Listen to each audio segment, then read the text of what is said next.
புத்தகம் 2 உலகப் பயணிகளின் புத்தகம். காண்டோ 7 இரவுக்குள் இறங்குதல் பக்கம் 204. நிழலான பயங்கரமான தூதர்கள். ஆபத்தான அதிகார உலகத்திலிருந்து படையெடுப்பாளர்கள். தீமையின் முழுமையான தூதர்கள் வந்தனர். மௌனத்தில் செவிக்கு புலப்படாத குரல்கள் பேசின. யாரும் பார்க்காத கைகள் கொடிய தானியத்தை விதைத்தன. எந்த வடிவமும் காணப்படவில்லை. இன்னும் ஒரு பயங்கரமான வேலை செய்யப்பட்டது. வளைந்த அன்சியல்களில் இரும்பு ஆணை எழுதப்பட்டது.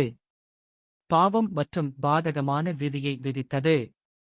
வாழ்க்கை மாறி சோகமான கண்களால் அவனை பார்த்தது. அவன் பார்த்து அவளின் அழகும் விஷயங்களில் எங்கும் இதயமும். கொஞ்சம் மகிழ்ச்சியுடன் திருப்தி. உண்மை அல்லது அன்பின் சிறிய கதிர்க்கு பதில். அவளது தங்க சூரிய ஒளியையும் அவளது தூரமான நீல வானத்தையும் அவளது பச்சை இலைகளையும் நிறத்தையும் பூக்களின் வாசனையையும் குழந்தைகளின் வசீகரத்தையும் நண்பர்களின் அன்பையும் பெண்களின் அழகையும் ஆண்களின் கனிவான இதயங்களையும் பார்த்தான். ஆனால் உந்தும் பயங்கரமான சக்திகளையும் பார்த்தான். அவளுடைய மனநிலைகள் மற்றும் அவள் வழிகளில் படர்ந்த வேதனைகள். மனிதர்களின் காணாத படிகளில் விதி காத்திருக்கிறது. மற்றும் அவளுடைய தீமை மற்றும் துக்கம் மற்றும் மரணத்தின் கடைசி பரிசு. ஏமாற்றம் மற்றும் சீரழிவின் ஒரு மூச்சு. சிதைப்பது வாழ்க்கையின் முதிர்ச்சியை கவனித்தது. மற்றும் ஆன்மாவின் முழு தானியத்தையும் அழுகச் செய்தது. முன்னேற்றம் மரணத்தை தூண்டியது. கொல்லப்பட்ட ஒளியின் சட்டத்தில் ஒட்டிக்கொண்ட உலகம். இறந்த உண்மைகளின் அழகிய பிணங்களை நேசித்தது. இலவசம், புதியது மற்றும் உண்மை என்று முறுக்கப்பட்ட வடிவங்களைப் போற்றியது. அசிங்கம் மற்றும் தீமையிலிருந்து அழகு அருந்தியது. தெய்வங்களின் விருந்தில் தங்களை விருந்தினர்களாக உணர்ந்து ஊழலைச் சுவைத்தது. அதிக காரமான உணவு. கனமான காற்றில் ஒரு இருள் குடியேறியது. அது இயற்கையின் உதடுகளில் இருந்து பிரகாசமான புன்னகையை வேட்டையாடியது. மற்றும் அவளுடைய இதயத்தில் உள்ள சொந்த நம்பிக்கையைக் கொன்றது. மற்றும் அவள் கண்களில் பயத்தின் கோணலை வைத்தது. ஆன்மாவின் இயற்கையான நன்மையை மாற்றியமைக்கும் காமம். உற்பத்தி செய்யப்பட்ட நல்லொழுக்கம் மற்றும் தீமையால் மாற்றப்படுகிறது. புத்தகம் 2 உலகப் பயணிகளின் புத்தகம். காண்டோ 7 இரவுக்குள் இறங்குதல் பக்கம் 205. ஆன்மாவின் வெளிப்படையான தன்னிச்சையான தூண்டுதல். இரட்டைப் பொய்யால் இயற்கையை துன்புறுத்துவது. அவர்களின் இரட்டை மதிப்புகள் தடை செய்யப்பட்ட ஆர்வத்தை தூண்டியது.